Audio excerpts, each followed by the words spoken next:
together a PPT, a fashion and retail PPT, basically in the last week, just explaining kind of what's going on in the fashion industry in terms of NFTs and where I see it in the future.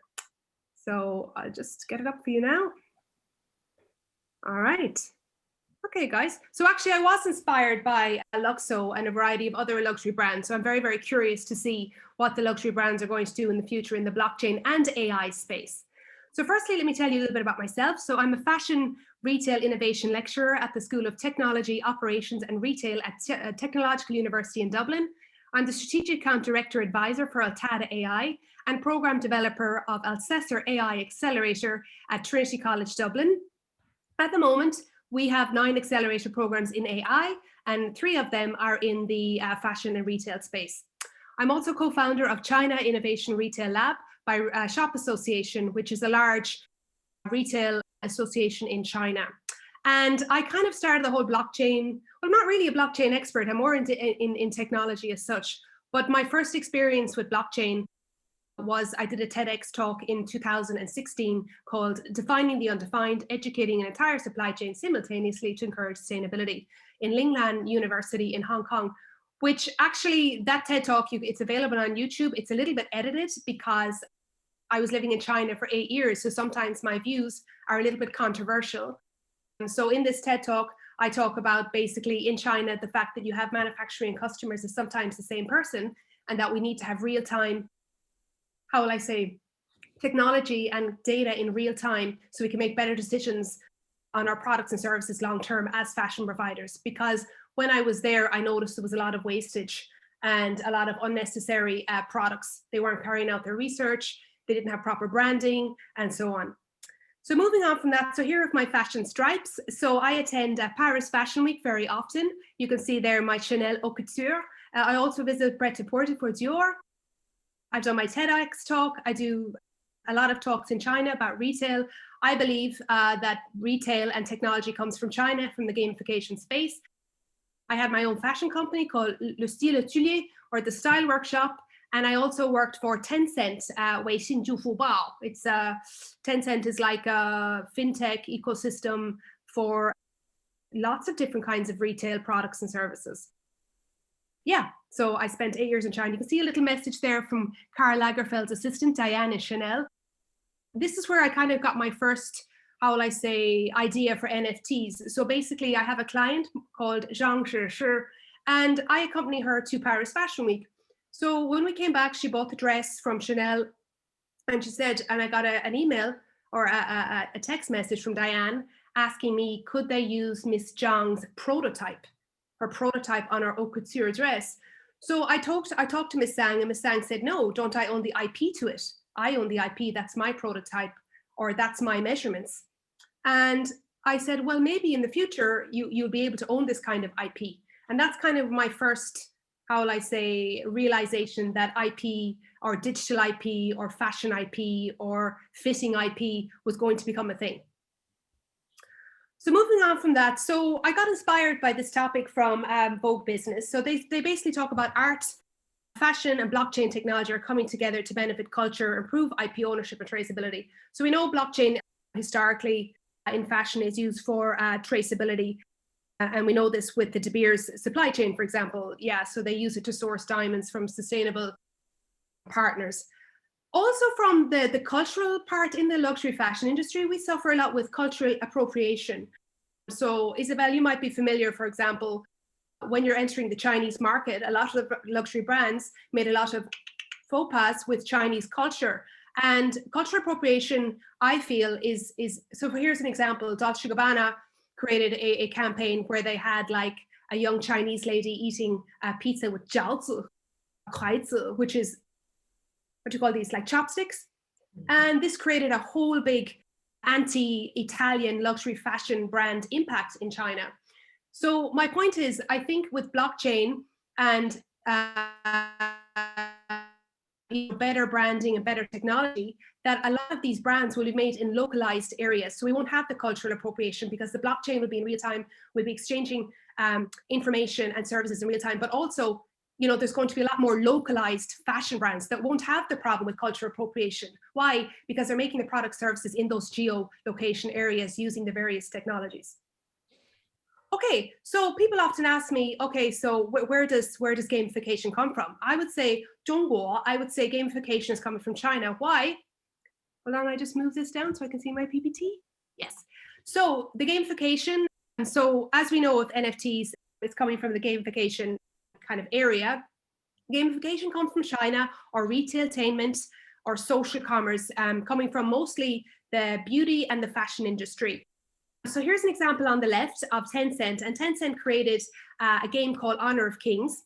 And in Honor of Kings, you could put your avatar lipstick on by MAC, or you could gain various kinds of tokens, and then you were given like a physical lipstick.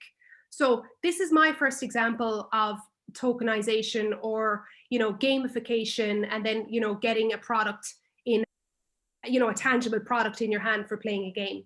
So why China? Well, China is digitally mature. It has a unique ecosystem. It's been using tokens, vouchers, brand activation, and customer traction for a very, very long time. I can actually tell you, when I was there in 2013, I had my first QR code I scanned to buy a banana.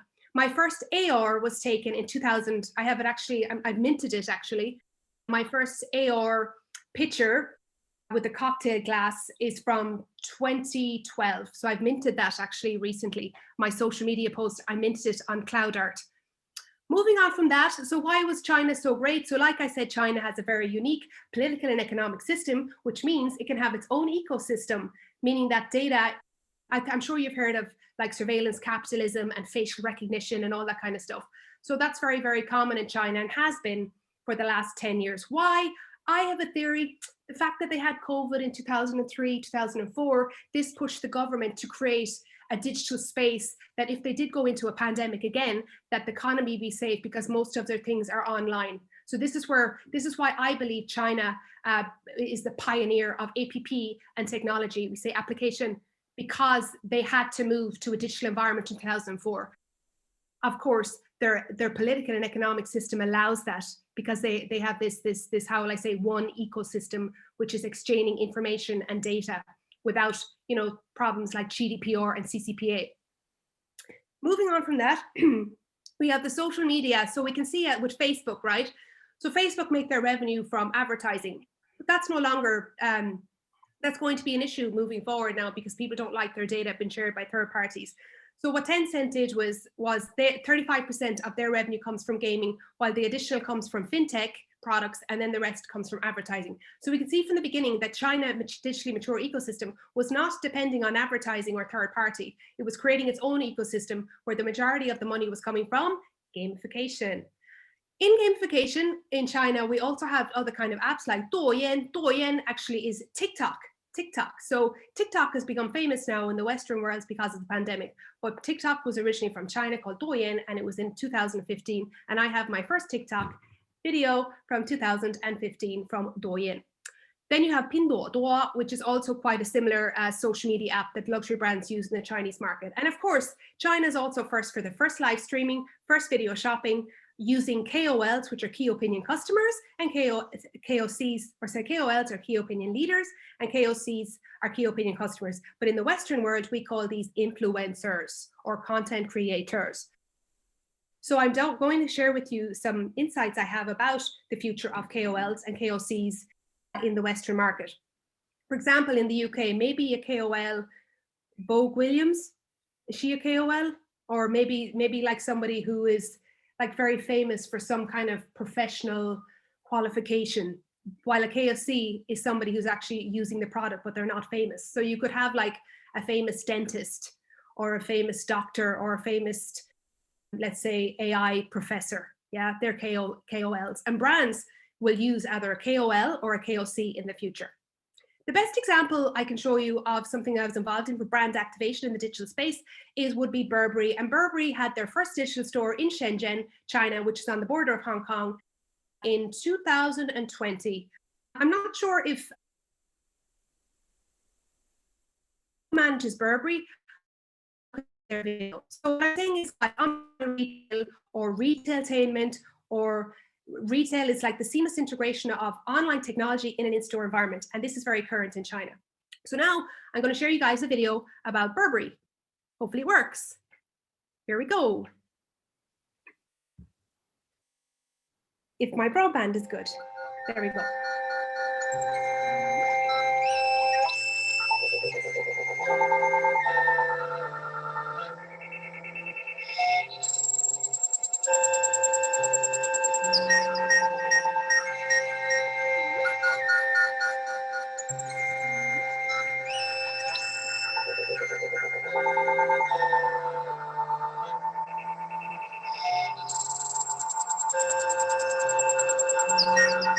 Okay, guys, so that was basically Burberry, and Burberry's kind of, well, they mixed kind of the offline with the online environment. Can you guys still see me okay? Okay, cool. Perfect. All right.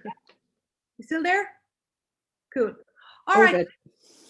Yeah, so then in terms of, so Shiseido and Nintendo also did a collaboration. Down here, guys, you can see WeChat, which is owned by Tencent, which is this unique ecosystem in China. So you can see they do branding, services, and IT and data management into what we call these small to medium-sized applications called mini programs. So if you're a luxury brand in China, you would be on the WeChat ecosystem. And in that ecosystem, it gives brands their own kind of like channel, if that makes sense, to do their branding and marketing.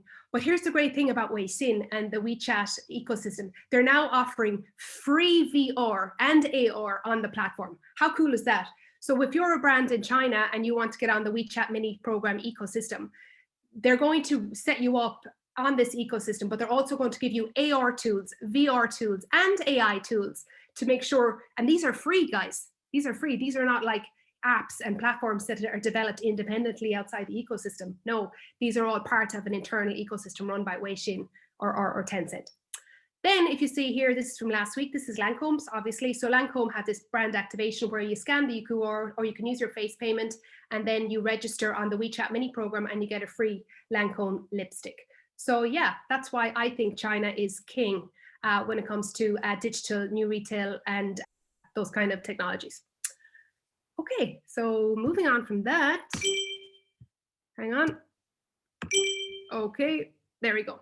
All right, guys, so basically the NFTs. So back to NFTs, and you know, I think it's creative, unique digital media, which comes with an authenticity certificate. So basically the NFT for me is like a receipt or a digital receipt of artwork, yeah? It does lend itself obviously to haute couture, I believe, because, you know, it's about the scarcity and limitation. I also said, guys, you know, in my last webinar, I lost my Chanel, my physical Chanel invitation. I got drunk and I wasn't paying attention, but I do have a copy. And then I said to my client, I said, oh, Jesus, you know, if I only had the NFT or if I had a utility token at least of the Chanel invitation, I would have this physical value. All I have now is a TikTok video and an image. So yeah, hopefully Chanel will do utility tokens in events and invitations for me and my Chinese clients. So what I like about NFTs, guys, of course, it's an additional income and it's a new ecosystem for artists and designers. All right, so based on my research then, guys, I put them all into two categories. So what you have on the left is, hang on now, I want to be able to see my PPT. Right, so you have what we call a phygital world, or phygital fashion is where you have a digital, like say media, I won't say asset, I'll say digital media that's fused with a physical product. And we see these, I know Gucci did something recently, but they're actually coming from the customization world. Like you can go on to, how will I say, a website, right? Put in Nike and then customize your own Nike runners, right? So it's not exactly a new phenomena. In that space, yeah, so you have the phygital. So it's basically digital media with a physical product. And then you have the brand new digitally native fashion brands or couture houses, yeah? And examples of those would be, like we spoke there, the Fabricant is one, which is a pure digital, how will I say, like fashion house. They're also, and also these fashion houses have their own kind of platform. Then you have another brand, Chillax. this new fashion ecosystem that uses blockchain and NFTs in the gaming world to create your own what we call metaverse. And then, of course, OpenSea then is a platform for NFTs. So we know Jeffree Star, for example, he's a makeup mogul. He put his NFTs or his art on OpenSea. Then you have here, I don't think my cursor is working, is it?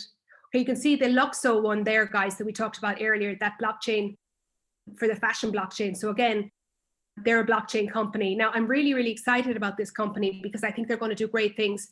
And you guys, you should see their board of directors or their advisors. They've got like head of digital Nike, they've got the Chanel guy, they've got the Burberry guy. Personally, I think Burberry is the best brand in digital, which I showed you guys. So when I talk about fashion and people ask me about NFTs, I'm like, well, at the moment, they're on the digitally native side of fashion, so the digital. And basically, these digitally native platforms are a place for like artists and digital designers to create their own NFTs. And it's a great place for artists and developers. Guys, you can also see as well, there's another few brands here, like Solomon Space, which I'll have a look at later, is a metaverse. It's a place where you can go and try wear your digital art and rock up into a DJ party, whatever. DressX, you can actually try on the digital dress and post it to your social media. FitMatch is a piece of AI. I'll explain. Yeah, maybe I'll explain AI now. Or before I explain AI, let's go down to other kinds of blockchain applications that are not NFTs. So you can see the one with the pineapple there in the glasses. That one's called MyTiki wallet. So I was actually talking to them today, actually, and they have a DApp whereby, I'm sure you've heard it before, where you have your own wallet and then you get paid for your own data. So it's like a wallet with all your data in it, maybe your bra size, who knows. And then you can decide, which brand you want to interface and exchange that data with. And I will say that particularly in luxury as well, like I'm okay with Louis Vuitton knowing my bra size, but I'm not okay with Amazon Web Services. So what we're going to notice again in the luxury brand sector is that they may be using these kind of digital wallets to create this kind of social, private ECRM system between brands and their clients. Moving on from that then, still in the blockchain space, will be CloudArt. CloudArt is basically a platform. It's not existing yet. It's in beta version. And this was the one I used today where I went to my Instagram account. I found the picture of me and my AR from 2012 and I minted it myself. So basically it's a platform for social media like Instagrammers to mint and change their content into NFTs. It's called CloudArt. You're going to be seeing a lot more of this in the future. Moving on from that then, what my specialty is AI. So I can also show you here, guys, we've got FitMatch, which is computer vision for mapping clothes. So basically like Zara recently, when I buy on Zara, sometimes the clothes are too big and they don't have my exact measurements. So this mapping tool will allow you to give your exact measurements to the app, which is passed on to the retailer. Alana is like Stitch Fix. Alana is a personal recommendation styling tool that's run off machine learning. Basically, when you interact with the app learns about what kind of fashion you like and then makes recommendations to you on future purchases, kind of like Netflix for fashion, yeah? Moving on from that then, these are my accelerator guys. Voila is a try-on AR tool for retail jewelry. Size is a mapping tool. And Aonista is a video shopping platform. So basically in the company that I work for now, Altada Technology Solutions, we're hoping to interface all these kind of dApps and AI applications into this kind of unique ecosystem. Moving on from that then, guys, I just want to show you about Digilax. So Digilax is the first fashion operating system. It was run by a lady called Emma McKinnon. I met her on Clubhouse. And basically she is a 22-year-old like gamer who's really, really interested in blockchain. And she wants to create, this new kind of fashion ecosystem, and it's for digitally native fashion brands. So when we spoke, she explained to me as well about, how they create a collection. So like for us, when we create a collection, we have what we call like different kinds of textures, patterns, libraries, and so on. And we call these, well, she calls them child NFTs. I think it's ERC 1155. Yeah. So basically the child NFTs make up the garment NFT. So you've got, what did she say? You've got parents, or you've got child NFTs make smart. Anyway, the finished product, you're able to buy then digital fashion. Guys, you can also see as well, I included her DAF sheet.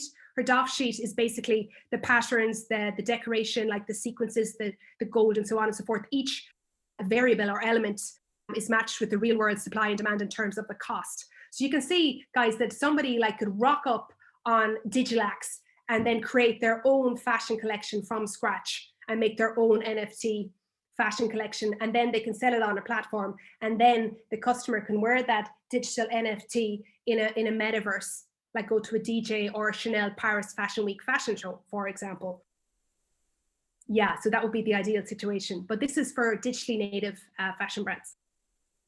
So guys, here's an example of a web XR or a multiverse. So we know that, you know, gamification is a big deal. We know that, you know, people are minting and creating their own fashion, and they're going to these like metaverses to show off. So I did rock up at one last week on Sonoman Space.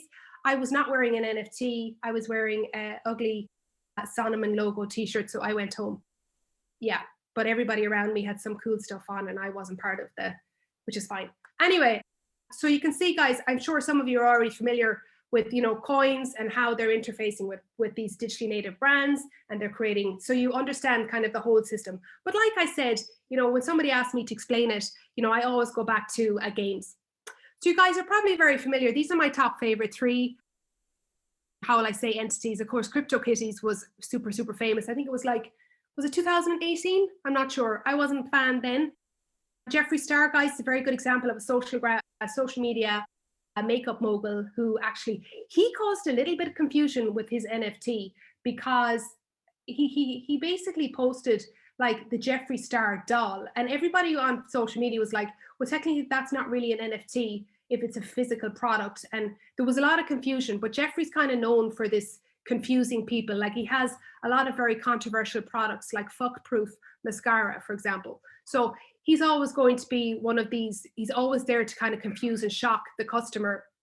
So when he put up his first NFT, he had 6 of them. But then I was thinking to myself, well, aren't NFTs just one? Or are they part of a bigger collection and so on? So he created this whole big confusion around NFTs just to throw all the commercial Pop-Tarts off about, oh, I'm going to be the first brand to use NFTs, or the first Pop-Tart brand to utilize blockchain and NFTs. And you're probably familiar then, guys, with Crypto Girlfriends. There was only 16 made. I never bought one. I don't have the money to buy one, but I was actually there for the auction. And I know I think his name's Thomas. Yeah, Thomas Webb. He's going to launch a game at the end of July with his 16 Crypto Girlfriends NFTs, and they're activated by AR. Yeah, AR, yeah. So I thought that was really, really interesting as well. And Phygitel then, guys, is just a digital media with a physical product. So we know brands are tinkering with AR and VR. We've seen Gucci sneakers recently. We've seen DressX. Also, you can like try on digital clothing. Like I said, guys, the Fabricant is like amazing for digital fashion. And then the Dematerialized. So that's what we and Isabel just talked about there before you guys came on. The Materialized is part of the Luxo, how will I say, family. And I'm just going to share with you the video of it. I think it's really awesome. And they have an NFT launch tonight, apparently, and tomorrow.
Okay, and that is it. Hold on, I see if I have anything else left in my PPT. I just want to say I just jumped in just now. I don't know if anyone can hear me. We can. Yes, no? Yeah. Okay, thank you. Because I'm in my headphones and I'm here from the WADA Alliance, West African Decentralized Alliance, with an initiative to digitize native indigenous weaving techniques and be able to offer that for the fashion market, but obviously with the traceability going back to the origins themselves. So absolutely in love with the representation and the amount of imagination that can happen within a digital world. But what I'm very concerned about is actually tying this back in the fashion industry towards, you know, developing countries and so on. So I'd love to just throw that in there, but maybe now is not the time. That's a great topic. Yeah, it's kind of going back to the digital divide, really. We're a certain kind. Yeah, it is a different topic. Actually, I spoke about that. That was the first cartoon that I had on my TEDx talk. I talked about the digital divide. It was one of the biggest things that, or how will I say, limitations. So I don't know if we want to talk about that now or... No, that's absolutely fine. I wanted to throw that in there and I'd love to stay in touch, and I'm super happy that I joined in. So thanks so much. Continue. Sorry. Can I interject with that? Yeah. Hi. Yes, I do. Hi, how you doing? This was a great presentation. There were things that were just like, that blew my mind. And I'm glad you brought up that. I've said the same thing to many people, but they didn't believe me in regards to China created this ecosystem being prepared in the whole digital world because they had been affected by the previous pandemics, SARS and MERS. So they were prepared. And so we were able to see that through data that their numbers have been pretty good. So for the woman who asked in regards to bringing this to the world of, you know, how can that work? I think there are people who are doing it. We just got to find them. Because I actually attended a talk a while back, and then I also saw another talk on CoinDesk by individuals who are in Venezuela using NFTs. And Venezuela happens to be, as we all know, very closed, you know, because of the political, you know, divide with, it's crazy.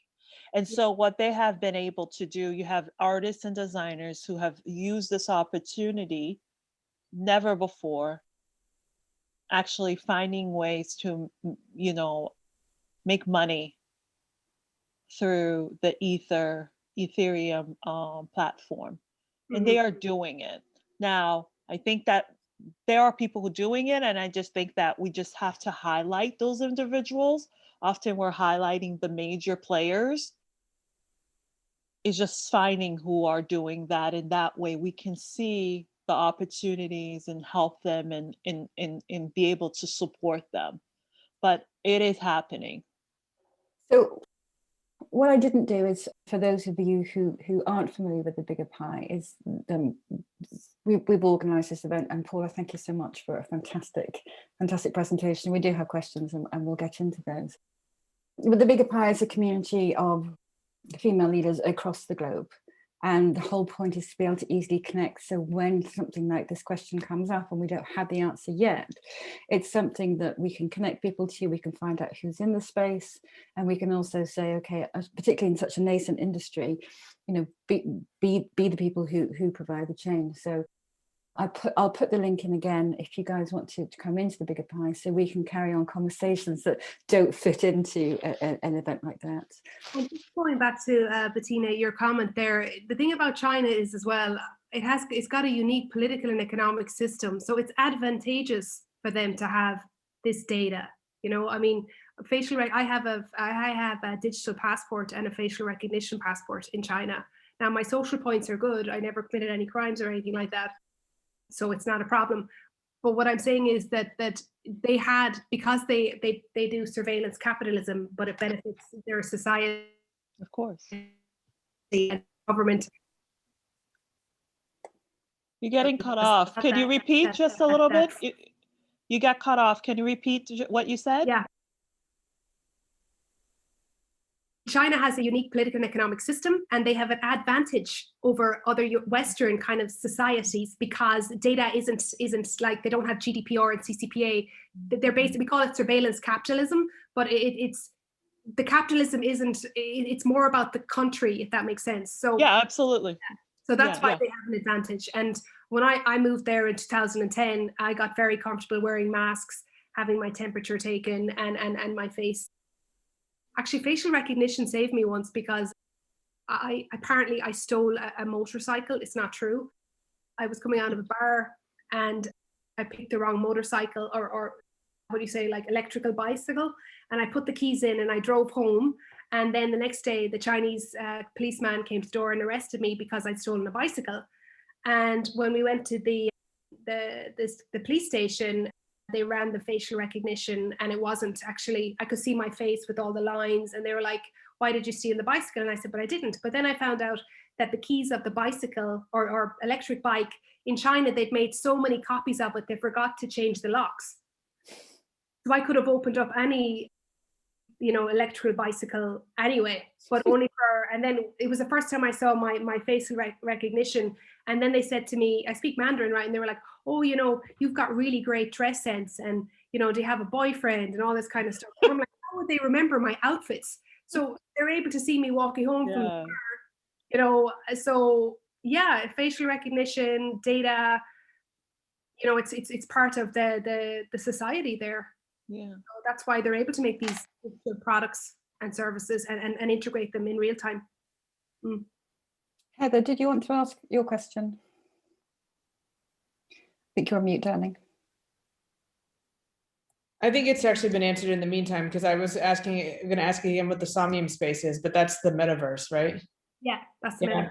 Yeah. And when we talked a couple of weeks ago, and we talked about the trying on with the AR and maybe selling that as an NFT, which of the projects was that? Was that the DressX or the Altada? That was for Altada. Okay. Yeah, Alana, actually, and also the cloud art, they're in beta version. I was talking to them today, and they were the one, I went onto their beta platform and I minted my own social media cocktail glass that had the AR coming out of it. So yeah, that's the same project, Heather, yeah. Okay. So yeah.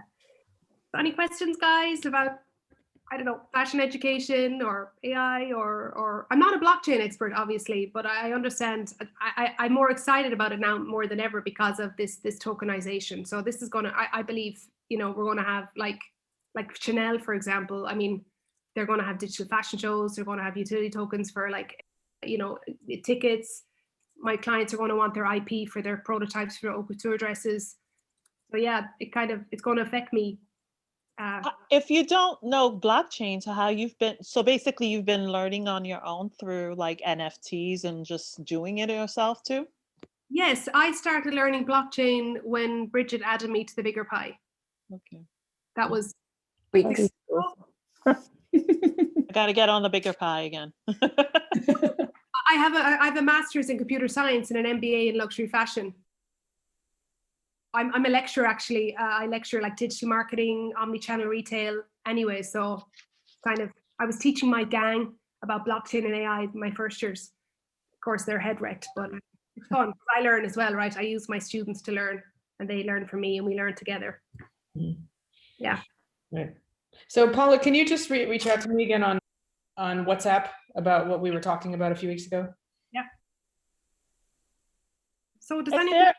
Paula, could you please just maybe share some of those slides with the brands that I could actually go and look them up? So I'm a blockchain architect myself, but my husband, the reason why I wanted to join this session is because my husband is in construction industry, and one of them, they have this physical and virtual showrooms for building materials and furniture, and some of them are high-end luxury furniture. It's like, quite expensive brands as well. And he's been on my nerve to combine NFT and this, physical and virtual showrooms. And I see a lot of potential in what actually the clothing brands are doing here. Like the similar could actually be done to, furniture, and, all these custom made the furniture, etc. So it would be like IKEA, for example. They bought their own AR company. It would be like IKEA, how will I say, doing a collaboration with a furniture company, and then they already have. So my husband's company, they already have this virtual showrooms, the VR with the brands. So they already have them up there. So now to create the NFT of their design and actually hold the royalty of their own design is the next step that I got a lot of good ideas from what you were presenting. It was awesome. Thank you. No worries. Maybe there is like, I have a cloud. I don't know. I have the cloud art is the one for social media posts, for minting social media posts. That's in beta version, but there's definitely a market for what you said. Like I would have a Chinese client that might say, oh, find me this, or I want a piece of furniture made by that. You can be damn guaranteed they're going to ask for the NFT of it. Yeah. Absolutely.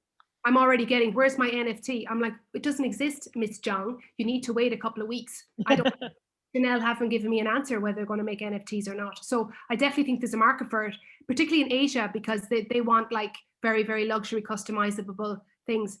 What would you like me to share? The brands, is it, or? Yeah, because like I try to make a note, but some of them I missed. So I just want to go and dig deeper into what they are actually doing, get some ideas. Yeah. Is this recording will be shared? Yes. Okay, great. That would be awesome. Hopefully, I love my students, by the way. You guys are great. Yeah.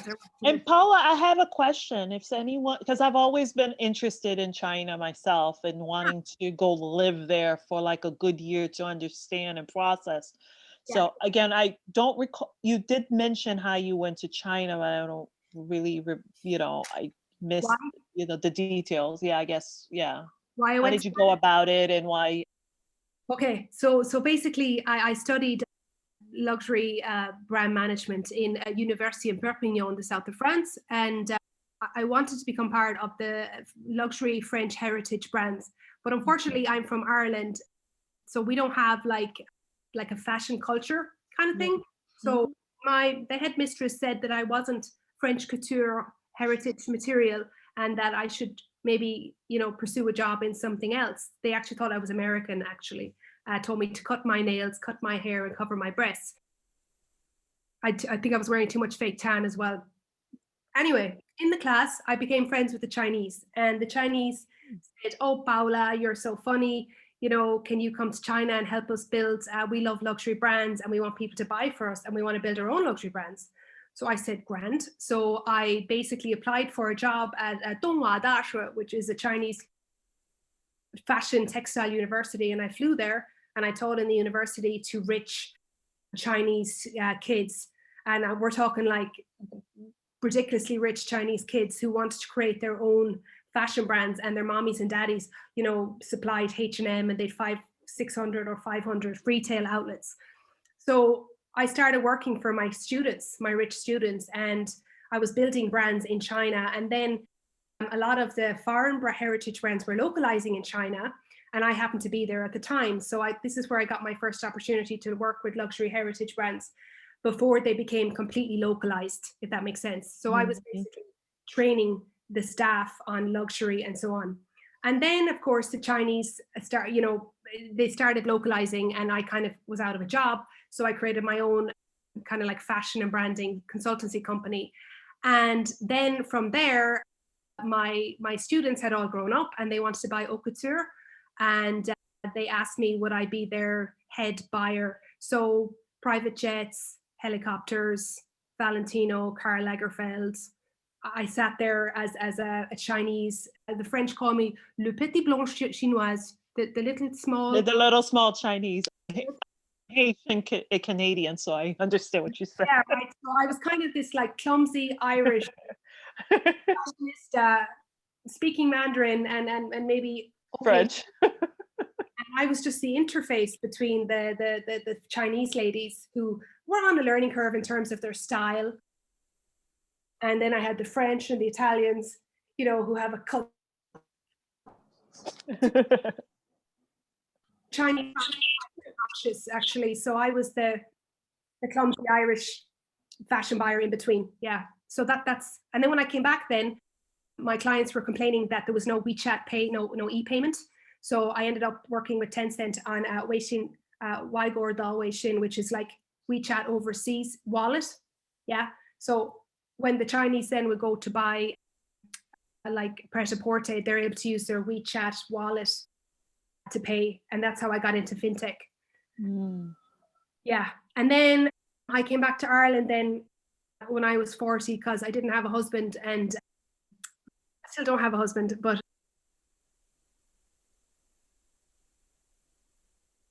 a husband, and I took a job in the local university, and then Altada found me and I started developing use cases.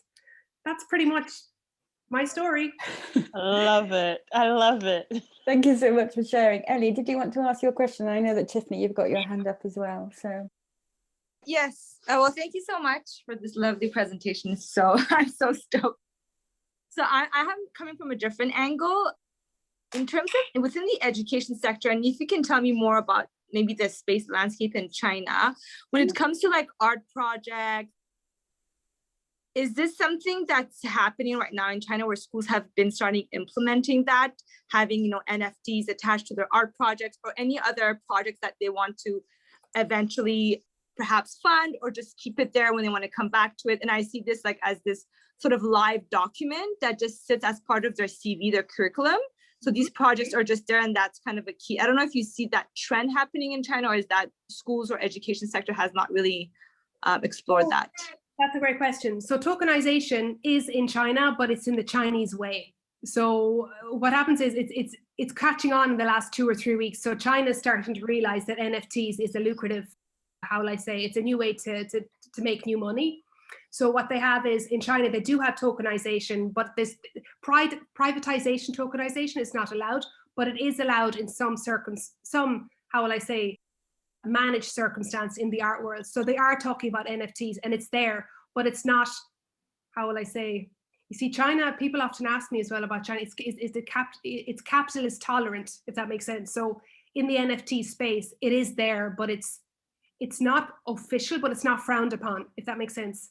So it's nascent, if that makes sense. Okay. It's there, but it's growing slowly. But I think in the next 2 or 3 weeks, they're definitely going to start looking at NFTs, because China really doesn't really, it's there to make a living, to make money. It has to have, a monetizable business model. And if it's monetizable, you can be damn sure the Chinese will find some way, or they'll create their version of an NFT. But yes, it is in the fashion system.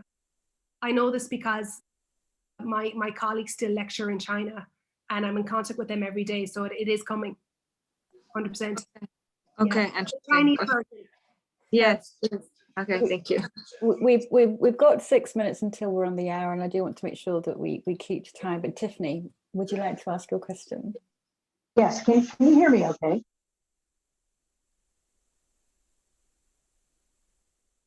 Just a question, because China is ahead with a lot of things in technology and also the way that they use technology.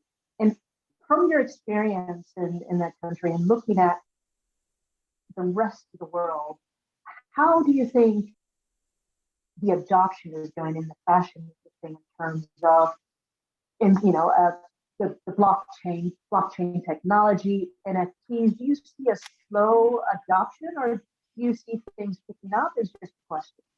Well, blockchain in China, the priority isn't fashion. The priority is food quality, mostly, or supply chain, or surveillance.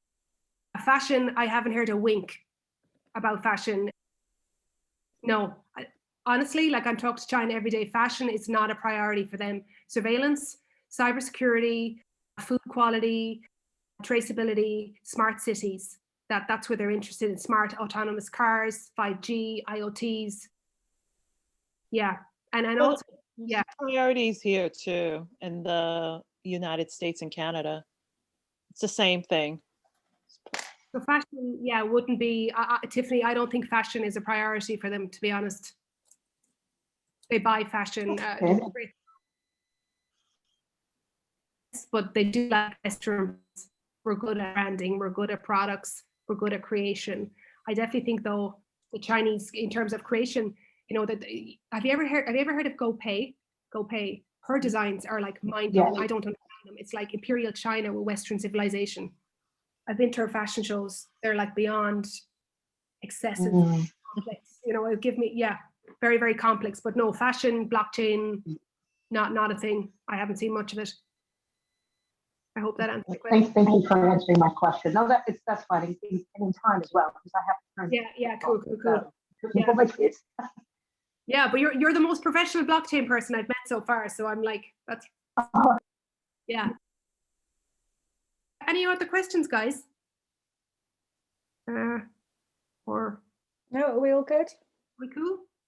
Is there a way to reach you if we ever have any questions in the future? Of course. I'm on LinkedIn. I'm on Instagram. In the I'm bigger pie. Bigger Pie. I'll make sure that when I send out the recording, so I'll send out the recording to everyone who signed up to the event, and we'll put your contact details in there, so you have opportunity, of course, to reach out directly. Cool. Yeah, and if you have any questions, guys, on China or like fashion programs or that kind of stuff, I love all that kind of stuff. Or new projects you want to get involved in. I'm moving to the UK, by the way, in 4 weeks. I'm going to be living in Nottingham, so you know, we can be friends or whatever. Yeah. So that's it. And Byron, you are, of course, more than welcome to. Yeah. Because I'm the only guy here, so I thought I'd definitely, you know. What I think is very interesting in absorbing all the knowledge here that you guys have within NFT. Obviously, NFT is relatively quite new within the field, and you know, I work in sort of like luxury fashion at the moment for jewelry market as an analyst. So we're kind of looking at ways of, you know, exploring different payment methods for clients, and also looking at how to improve site speed for our website as well. So these are all the things that I'm trying to learn and digest, so it's transferable, you know, for business needs. Especially the art market as well, I find quite interesting to see how the NFTs are going to last. And also for the resale market as well. I mean, I don't know how they're going to do that.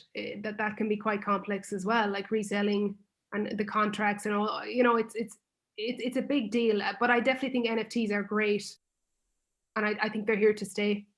Yeah. Yeah, only time will tell, really. I mean, I think especially within high level sort of art market, you know, Christie's, Sotheby's.